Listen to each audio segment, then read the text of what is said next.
really an honor and a pleasure for me to be here among you. I look out at the room and I see the bright, shining faces of the future. And I will say to you that, as Dr. Jewett said, I've only been in office since last November, and having served 8 years in the Florida legislature, went home to my hometown in New Smyrna Beach, had not intended to run for political office again, but decided that I was dissatisfied with the way things were going in Washington and that we needed change, and decided, based on the advice I got from my 4 grown children and their wives and my grandchildren, that I should take a chance at this and go for it, because they too felt like the country was headed in the wrong direction and we needed change for the future. And so we did. And as Dr. Jewett said, I was sworn in last January 6th. And as you know, all 435 members of the House of Representatives are sworn in every 2 years. That is to say, we have to run for election every 2 years, and we get sworn in on the floor of the House en masse as a group. Well, for a new member like me and others who wish to take advantage of it, the Speaker provides an opportunity for a photo op, and so there's a swearing-in process that takes place off to the side where the Speaker stands with you. And I have a large family, as I said, so I had about 15 of my family behind me when this photo op was being taken. And so my 8-year-old granddaughter is standing next to me, and her 6-year-old brother is standing next to her, and the Speaker hands them the Bible, and they're holding the Bible together, and the Speaker says, "Raise your right hand," which I did. And about a week later, the photo came back, and there was a picture there where my 8-year-old granddaughter Hannah was about this tall, so it was impossible to see that I had raised my right hand, but it was very easy to see that Hannah had raised her right hand. So in my family, this will always be remembered as the day that Hannah was sworn into Congress. And I tell you that for a reason, because it is, in fact, about the future that I made the decision that I would take this time in my life to run for Congress and try to bring about change in those areas of the country that I think are important to me, but more important to you and to the next generation and the next generation thereafter. And so during the time period that I've been in Washington, I feel very confident that we have moved in the right direction on those issues which will affect the future and your future. And I want to say first, thanks to Lou Frey and the Lou Frey Institute for having me here, and thank you to the University of Central Florida and to all of you for taking your time to come and share this with me, because it is, in fact, a situation, an opportunity in which your participation will affect your future.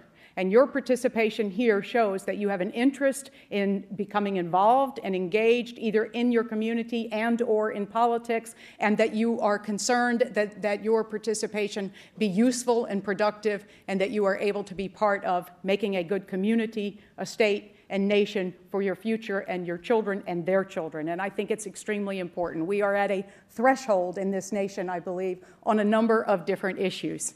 And of course, they begin with nothing less than the global issue and the fact that I am proud to say that our president just received the Nobel Peace Prize, not so much for what he has done, but for what he has brought to the table, which is a new sense of America's willingness to be part of moving this country forward in the global arena for peace and all the initiatives that are related to peace.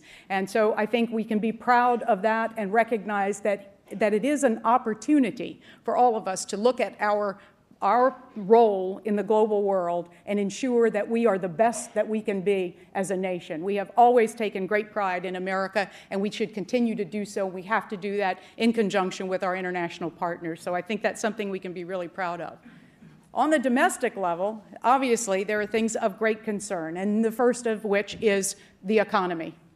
You know, I read somewhere that this is now the new 9/11. And in 9/11, they're not referring to the World Trade Towers, but they're referring to the unemployment percentage in this country. We are at an all-time high of unemployment. You are the lucky ones. You are in a situation where you are able to continue to work on your education, build your skills, build your knowledge, and gain all that you need in order to succeed in the new economy. And there will be a new economy. We're seeing signs of improvement and we're seeing signs of growth, but everything is changing. And it's changing as you're taking your classes each day and as you're going back and forth to campus each day. The economy is in flux and it is changing, and it will require new skills and new opportunities. Now, I say you're the lucky ones because you're in a great school Now, no, you can clap for your school. Now, UCF is a fabulous example, and I was told on the way over by your SGA president, Brian Peterson, that you are now third largest school in the nation. So that's fabulous that you have gained that. But more importantly, I think this school represents the perfect opportunity for you to not only get a great education, be actively engaged in your community, whether it's politics or whether it's the environment or whether it's some other area that is of particular interest to you and about which you have a passion, but you are also in a geographic area that has huge potential for the future, which is why I'm so thrilled to call the 24th Congressional District my district. As was said in the introduction, the district includes Brevard, Volusia, Seminole, and Orange counties, parts thereof, and what is wonderful about being the representative for this area is not only the campus of University of Central Florida, but the attached research park, which provides the incubator for any idea that you can think of as a graduate of this school or even as a student engaged in your education as we speak. That research park provides an opportunity for you to go to the moon, literally or figuratively, and to take advantage of what ideas you have, what entrepreneurial ideas, what good science and technology ideas that you have, and to move forward in the future. And the medical city, which is part of the university. I was here earlier this year for the first what they call it, the white coating of the first class of the University of Central Florida Medical School, 41 students. The statistics on those students look better than any medical school in the country, and you have a great opportunity with the University of Central Florida Medical School located right down at Lake Nona and co-located with the VA Medical Center, which is going to be a great employer, co-located with Nemours Children's Hospital, and co-located with Burnham Institute, which is going to be all there in what is referred to as Medical City. And I was talking on Friday night to some of the scientists down at the Burnham Medical Center, and they confirmed that not only do they need people who are interested in science and biomedical, but they actually have places of employment for people who are interested in engineering and other kinds of high science and high technology. So you are lucky whether you're a student here at UCF or how many of you here are high school students from somewhere else? Okay, well, you are among the lucky ones as well. You have an opportunity here in the state of Florida to attend, whether it's the University of Central Florida or the school of your choice in this state. You have the opportunity to take advantage of Bright Future scholarships, of what we have done recently in Congress. The House passed a bill which is called the Student Aid and Financial Responsibility Act. Student Aid and Responsibility Act, which is going to provide additional money available to you by cutting out the middleman so you can get lower interest rates on student loans. You can get more money if you get a Pell Grant. You can get more money if you get a Perkins loan, and you have a reduced application process for financial aid that will make it much easier for you to take advantage of that. What we know is that many Pell Grants go unused because people don't want to go through the paperwork, so we are working in Congress, in Washington, in your behalf, because there is a recognition among the administration and among those of us in Congress that what we do for you to provide you the opportunity to get the best education that you can is important to the future, to my future, to your future, and to the future generations thereafter.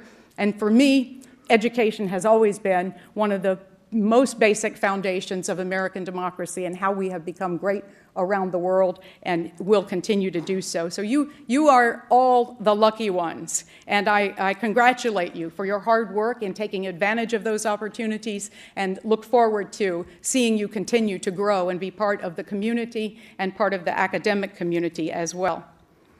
Education has been one of the most important domestic issues that we've been looking at. The economy also. As you know, when I got elected, we didn't even really know, that was last November, we didn't even really know that the economy was in meltdown. We were just beginning to come to the understanding of how huge the meltdown in this economy was last November. So the Congress has taken a number of very bold steps to try to stabilize the economy. Many of them have to do with putting money into what we call the Recovery and Reinvestment Act, which was designed not only to create new jobs and to save jobs, right here in Orange County alone, we saved over 1,600 teachers' jobs in the Orange County school systems. We've saved police jobs and we've saved firefighter jobs.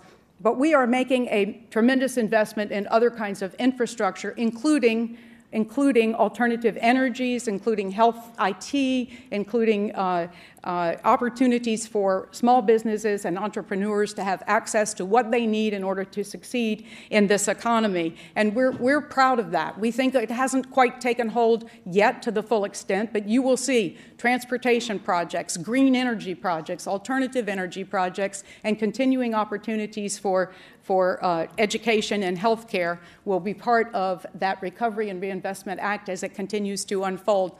In fact, the state of Florida received about $15 billion through this Recovery Act.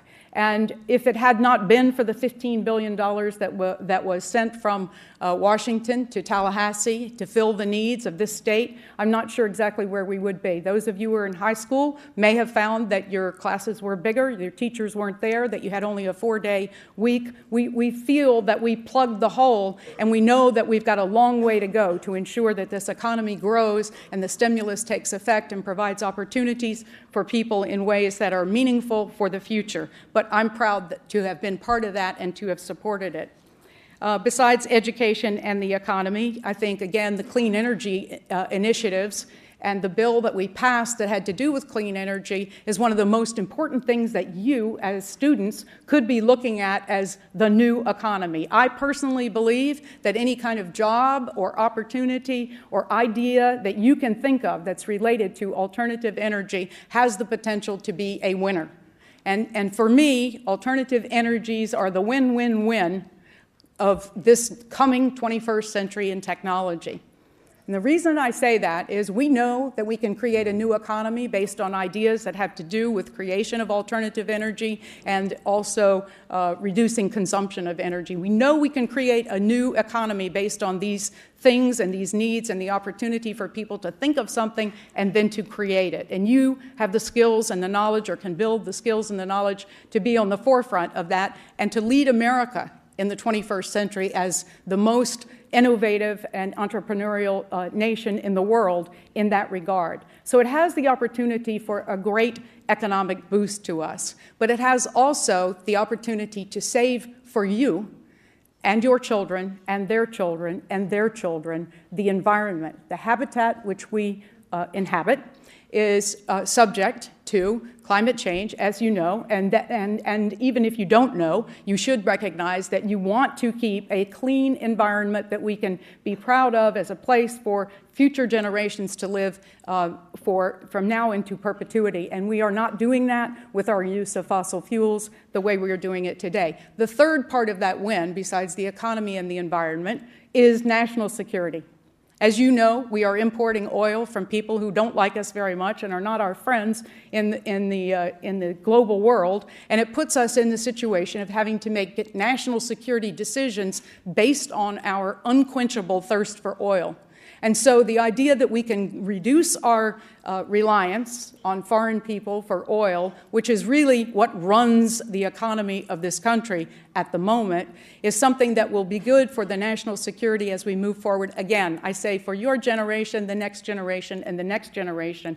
And I believe that this is a very, very important part of what this administration is moving forward, what I'm proud to be a member of Congress in moving this forward as we look at what's good for you as students and as adults, soon to be, and for the generations to come, as I said. Again, there is no question that there is a lot of angst at the moment. People seem to be very concerned about the future of health care, and I think there's no question that it has become a very polarizing issue in this country, despite the fact that nearly everyone agrees that we do need to reform health care. The differences are, as I frequently say, everyone has a perspective on it, and the perspective tends to come from, it depends on whose ox is getting gored. Now, that may be a cliche that's too old for you, but the point is that everyone has a perspective based on what's good for them or what they see to be in peril for them, whether they are a doctor, whether they are a radiologist, whether you are a patient, whether you are a hospital participant, or whether you are a Medicare recipient or any other agent in the healthcare business. Everyone has a slightly different perspective on what's good for them and what's not good for them. And I think the polarization of this issue is extremely unfortunate, and I do hope that within the next few months we will come together as a nation, recognize the need for healthcare reform, and come up with a plan that is acceptable to everyone to move us forward from a place where we are now, which is unsustainable. Now, I know that there are many people who have health care and they're happy with what they have. Many of them are concerned that what gets passed in Washington might affect what they currently have. But what I will tell you is this. Health care in the United States of America currently consumes 17% of our GDP. 17% of our GDP is consumed in health care. And that number is rising and is expected to go to 25% of GDP by 2025. That's just unsustainable. And so if you think you have a plan, or your parents have a plan that works for them and they want to hold on to it, think about the fact that the rising costs over the last 9 years have been, for the employer or the individual who's buying insurance, 129% over the last 9 years increase. And if that continues to rise over the coming 9 years at the same rate, it will be impossible for people to afford to have health care. So the number one principle that I'm looking for in terms of health care reform is reducing the costs of care. Reducing the costs in order to make it affordable, and make it affordable for us as a nation and for families and individuals and employers. That's my first priority. Now, I know there are others who have other priorities, but if you don't solve that one issue, the rest of the priorities, in my opinion, become moot. There is no bill in Congress at the moment. There are 3 bills that have been through committee in the House and 2 bills that have been through committee in the Senate, and they're all being harmonized, as they call it, in order to try to come up with a bill in the House for a vote, a bill in the Senate for the vote. What we are hoping to do is, before the end of the year, come up with something that reaches enough consensus to get passed so that people will be able to ensure that they can keep the health plan that they have if they're happy with it, ensure that we make sure that the problems that people are concerned about with health care, whether it's being denied for pre-existing conditions or whether it's being charged too much because of your lifetime cap or your co-pays, that these are things that get fixed in this bill as we go forward. And I think there are a number, as I said, a number of solutions being proposed out there. They haven't been brought to consensus yet, but we know that health care in the future is not only a great opportunity for you, as I described the medical city, but it's also a challenge before us that has the potential really to consume our country's GDP in a way that is not productive and doesn't move us forward in the global economy. So I think it's very important that we look at it seriously and not be misled by myths or divided by party, but that we come to consensus and recognize that for the future of this nation, it's important that we find the right balance and the right solution. And I'm thrilled to be part of it. While it's quite challenging in Washington to be a member of Congress right now, I'm thrilled to be part of it. And I thank you for the opportunity to represent the 24th Congressional District. I think we're going to have some questions and answers, and I'll look forward to that and hearing back from you. I want to close with one other D.C. story. Somebody asked me, how much time do you spend here? I spend 4 days a week in Washington, and I'm home on weekends, usually Friday, Saturday, and Sunday, and my staff is here with me, and they will tell you that they book me every minute of every day, and I try my best to be as available and accessible to my constituents as it's possible for me to do. It's what I enjoy doing, and it's part of my job as your congressperson to do that, and I appreciate that. But during the swearing-in opportunity. No, this was actually before the swearing in. After I was elected, but before I was sworn in, I was in Washington for an orientation, and I took a tour of the Capitol. I gave myself a tour, literally walked over by myself and was wandering through the Capitol.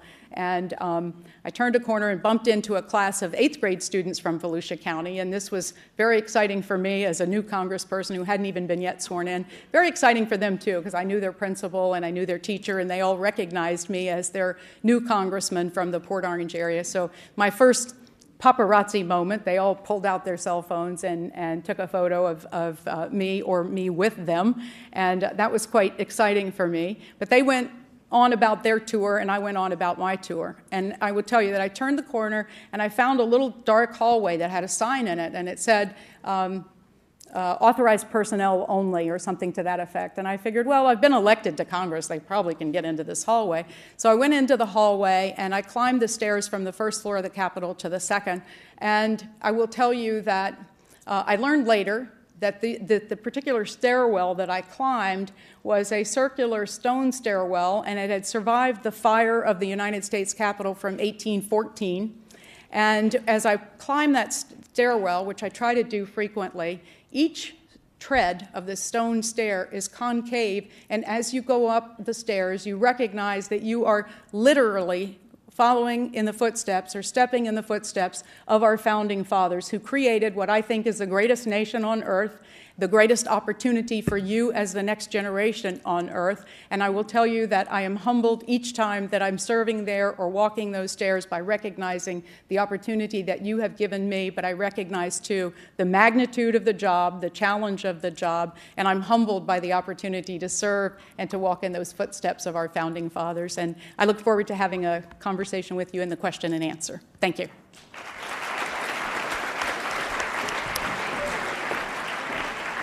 I feel very awkward in this position to follow a person I've known for a long time and to take any time away from her being on campus here with all of us today. But the Student Government Association asked me to be a part of the supporting cast today and to maybe say just a few remarks and suggestions to you as to how you might communicate and involve yourself in the process and relate to these topics that Congresswoman Kosmas just discussed. So I will try to do that very briefly, because I think we need to get as quickly as possible to questions you might have of her, and if there's any way I can be constructive there, I will try to do so. One very personal story for you. I was an undergraduate student at Auburn University during the most tumultuous time of civil rights in the early 60s. I was chosen by the administration to be one of 10 students to try to help mitigate the campus atmosphere and environment at Auburn during integration, the enrollment of Auburn's first African American student. So I was intimately involved in one of the most controversial, serious, and issues of great impact, I suppose, in the history of our nation. And I think back as to what we did to try to influence our fellow students in a very difficult time. And here are some of the things that we did as a group of 10 students. First of all, we did our research. We knew what was going on. We knew the facts and figures of the situation. If you want to involve yourself in a communication with our Congresswoman, who represents UCF, and she does it very well, I might add. Thank you. But if you want to involve yourself with anyone in an elected office, know the facts. I think you heard her say that there's a lot of misrepresentation, there's a lot of mythology, there are some outright lies coming from every corner of the conversation. Notice I said every corner of the conversation. The way you will be effective in influencing her and her colleagues on either side of the issue is to first know the facts. And although I know you deal a lot with the social media, you need to be careful, because there's no restriction on who can say what and when and about what. So be sure you know the facts. The second thing is that you need to plan. Plan what you're going to do. plan every aspect of whether it's going to be an open public demonstration or whether you're going to stand up here today and ask a thoughtful question, we would hope.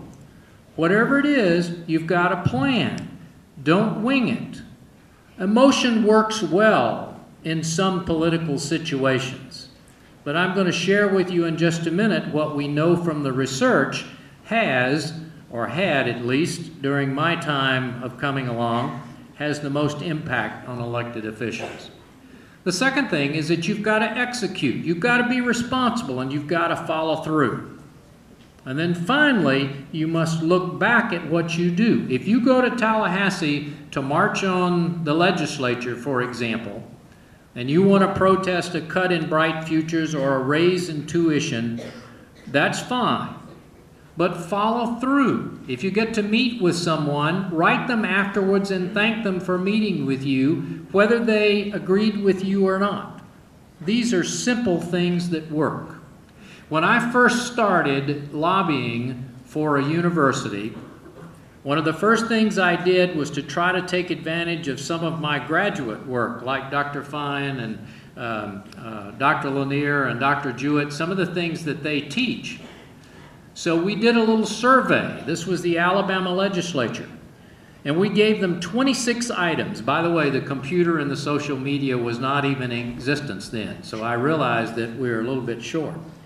But we asked them to tell us is if you have a positive impression, in this case the issue was higher education, from this list of things, tell us what are those things that have the most positive impact on you. And we listed all those things: radio and TV, political contributions, university administrators, other legislators, committee hearings, etc., etc., etc. We did that study twice in 2 states. And the 2 things that were always the top of the list were, 1, my own personal experience, my own education. So remember that. That individual that you're talking to and trying to influence, they have personal experiences. If you've done your research, you'll know what that is. But that's going to have the most impact on them. Before I tell you what the second one was, you know what the last one was? The media. The media. Radio and television ads. What the reporters write on the front page. Now, people read that and they react to it, but in terms of the scope of the things and the impact that it had on them making their decision, wasn't very much. The second thing, and this is where I'm going to end my remarks, the second thing that they said was most important to them, and I want to tell you, and that I think that if I can say it, my friend Suzanne and I would agree, it's a personal relationship. If not with a colleague in the legislature or the Congress, with some trusted friend that they've known over the years. So that means that the most effective way that you can influence those who are going to vote on these concrete and important issues that she talked about, the most effective way is to build relationships directly or through trusted friends who have influence on them. So all your energy and all your time and all your effort in getting involved, and I encourage you to do that. You know, go to the Capitol, go to Washington, go to Tallahassee, write letters, send emails, do all those things that you do. But ultimately remember that it's going to be the rational explanations, the rational reasoning, and not usually presented through a trusted friend or directly face-to-face that's going to have the greatest effect. So as you talk with the Congresswoman about the issues, you can have a great impact on how she votes and what she does, and on the same thing of her colleagues, if you'll remember some real basic principles of building relationships themselves founded on courtesy, courtesy, common sense, and the truth. So hopefully with that in mind, we'll take some questions, and thank you very much for being here on the UCF campus.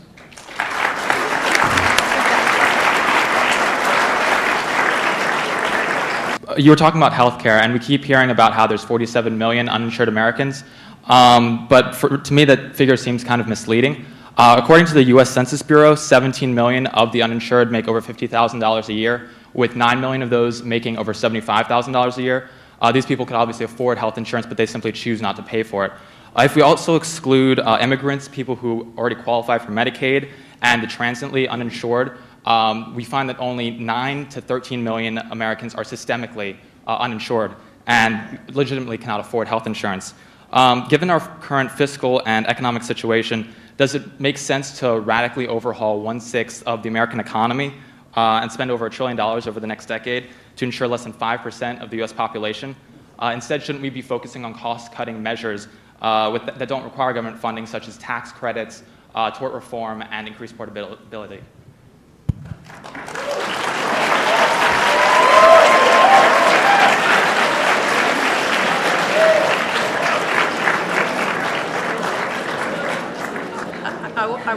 I want to thank you for the question and for the information-packed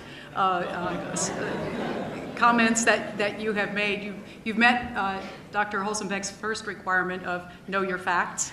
And I will say to you, I'll repeat what I said earlier. For me, the #1 criteria is to bend the curve that costs this nation more than we can sustain over the long haul in healthcare. That's the #1 criteria. Now, I know that there are many people who have a very different perspective on this, and some you have mentioned, and that is to say that everyone be included and that certain requirements be met. And I do have a set of principles that apply to what I will be looking at when we finally do get a bill before us in order to cast a vote.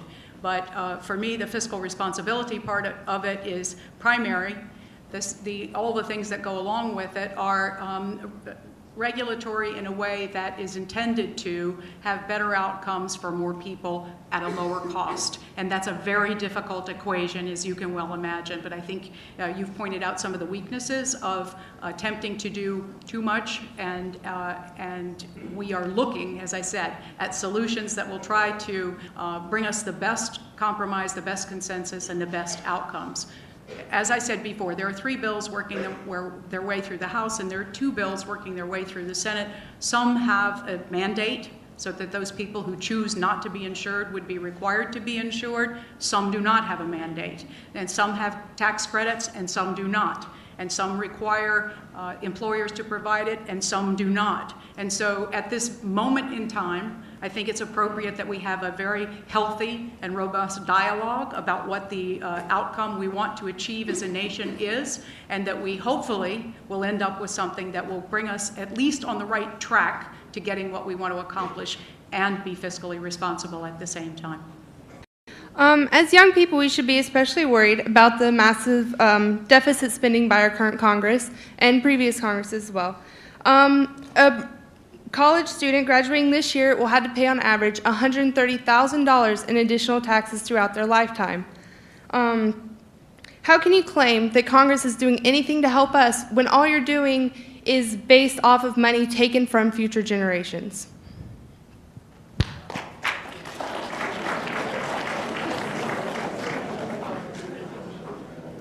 Well, let me reiterate something I said earlier today, and that is to say that you are the lucky ones. You need to value the opportunity that's given you to come here to a great institution, to get a great education, to have a great job, and to be part of the 21st century and be a productive member of the greatest country in the world and to the society in which you belong. And you should be thankful for that. I think it's fair to say that when, as I said before, when I was elected in November, only in September and October did we recognize the real meltdown that this country was having in terms of its economy. We were faced with a challenge, a huge challenge, never before faced in my generation, and that's quite some time, frankly. But since the Great Depression, frankly, we have never been faced with the kind of potential for a recession to go so deep that it might actually be called a depression. And you would not want to experience that in your lifetime. What we did in Congress was to make what we consider to be investments in the future. Investments in your education, investments in clean energy, investments in health IT, and investments in all of the things that make us a great society. And so I suggest to you that we will pull through this economic hard time.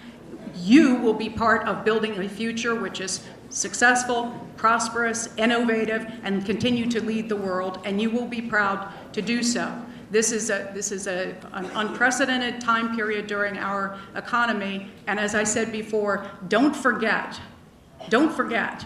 that we had a surplus prior to the last administration, and we were left with a major deficit on top of the fact that we were left with an economic meltdown. I think we can all be proud, regardless of your party, regardless of where you come from or where you intend to go. We can all be proud that this nation is pulling together to give us the best that we can for the future, and these are investments that we've made to ensure that you have the opportunity to take advantage of it during this next 21st century.